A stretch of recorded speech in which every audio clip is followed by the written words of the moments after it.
नमस्ते मिथिला, नमस्ते बिहार। समय आ गया है मैट्रिक के एग्जाम का, इंटर के परीक्षा का।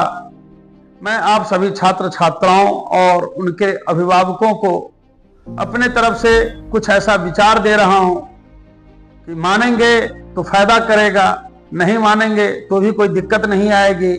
यानी ये होम्योपैथ और आयुर्वेद की दवा की तरह ही होगा, अंग्रेजी दवा नहीं होगा जो आपके शरीर को कुछ फायदा करेगा तो चार नुकसान भी करेगा।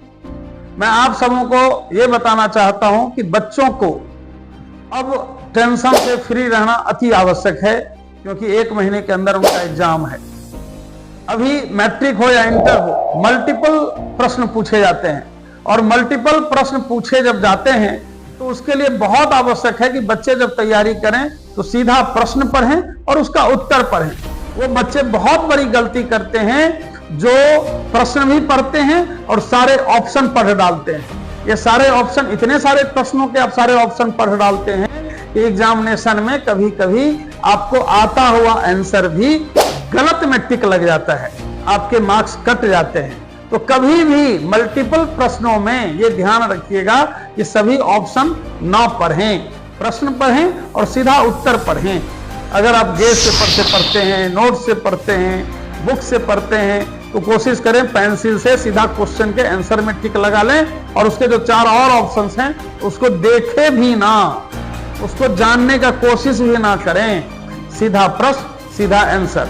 इससे क्या होगा कि कभी कभी अगर आपको प्रश्न पूछेगा कोई तो आपको लगेगा कि याद तो है लेकिन आ नहीं रहा है अभी दिमाग में, लेकिन जैसे ही आपको ऑप्शन दिखेगा तुरंत आ जाएगा, अरे यही तो होगा, तो वो आपको फायदा करेगा। अक्सर 5 नंबर, 6 नंबर, 7 नंबर हम लोग हर एग्जाम में इसलिए गलती कर जाते हैं कि मल्टीपल प्रश्नों का पूरा उत्तर पढ़ने लगते हैं, वो ना करें। दूसरी है, जिन बच्चों का रात में देर तक पढ़ने की आदत लग चुकी है, एडिक्शन हो चुका है कि वो सुबह नहीं उठेंगे लेकिन पढ़ेंगे 12 बजे, 1 बजे, 2 बजे, तो एडिक्शन वो गलत है, उसको छुड़ाना चाहिए, लेकिन अभी उस पर प्रयोग करने की जरूरत नहीं है। उन बच्चों को जैसे ही पढ़े तो मैं ये चाहूंगा कि अगर ऐसे छात्र छात्रा हैं जिनको देर तक पढ़ने की आदत है, देर से उठने की आदत है, उनके ऊपर अभी नया नया कोई प्रयोग ना करें।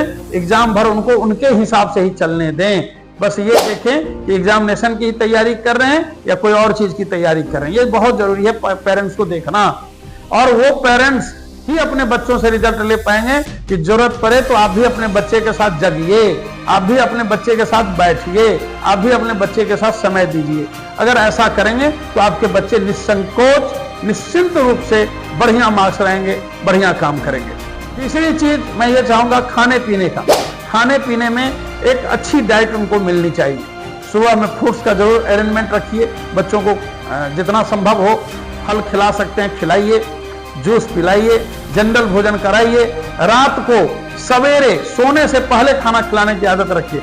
अक्सर क्या करते हैं कि बच्चे पढ़ रहे होते हैं, वो 12 बजे खाते हैं, 1 बजे खाते हैं, 2 बजे खाते हैं, वो गलत है।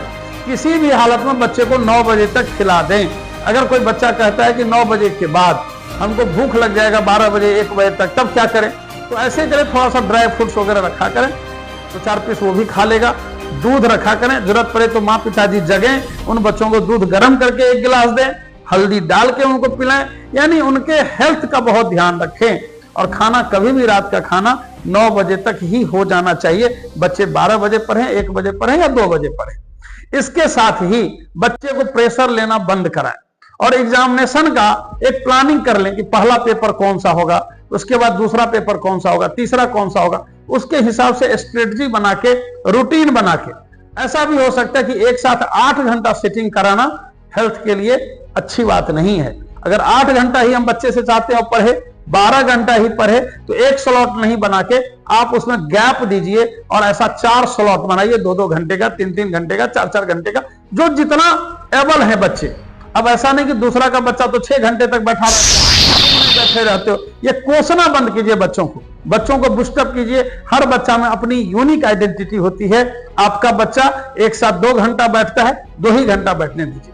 3 घंटा बैठता है, 3 ही घंटा बैठने दीजिए। 1 घंटा का गैप चाहता है, लेने दीजिए। अगर आपका बच्चा लगता है कि शाम में, भले एग्जामिनेशन का टाइम है, लेकिन 1 घंटा बैडमिंटन खेल के आएगा तो संतुष्ट दिखेगा क्रिकेट खेल के आएगा तब संतुष्ट दिखेगा, 1 घंटा घूम के आएगा तब संतुष्ट दिखेगा। उसको घूमने दीजिए 1 घंटा एंटरटेन करने दीजिए, मेंटली रिलैक्स होके ऐसे बच्चों को पढ़ने दीजिए। और अभिभावकों से निवेदन, आप अपने बच्चे का ध्यान रखें, उनका साथ दें, सहयोग दें, परसेंटेज और मार्क्स के लिए दबाव ना बनाएं। उन्हें सिर्फ कहें बेटा तुम अपना बेस्ट दो, बढ़िया से बढ़िया पढ़ो, जितना नंबर आएगा नहीं आएगा उसका टेंशन मत लो, बढ़िया से एग्जाम दो। इन्हीं बातों के साथ, इन्हीं शुभकामनाओं के साथ बहुत बहुत धन्यवाद। जय बिहार, जय मिथिला।